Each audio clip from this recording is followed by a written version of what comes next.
broučků. Žádný brouček. Je pice.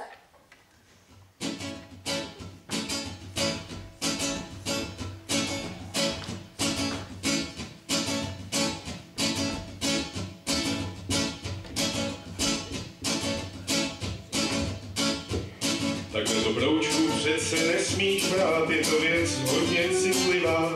Bereme jenom to, co může brát, tak už to přece chodívá. Jsme přece dospělí, máme to jsme chtěli, ty máš tu mě, já mám tě rád. Říkám ti postý, je to prostý, takhle do broučku nesmíš brát. Žádný brouček a jestli nějaký, tak maximálně je pice. Jeden den žiju, pak přijde dlouhá smrta celé dny a měsíce. Ale bez lásky a bez citu, to jsem nedopadla. Mělo by dojít, jak končí, od čeho mám vykadla. Miláčku, prosím, co to říkáš, jaká zase je pice? A vůbec nechápu, jak to myslíš, jeden den a pak měsíce.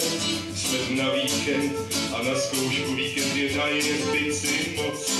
Tak už neblázni a půjdem spát, je přece dávno noc. Je pice, se vynasnaží, bude vděčná za ten den.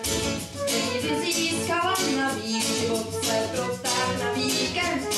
Život se jí dvojnásobí, no tak to ale dvakrát tak bolí.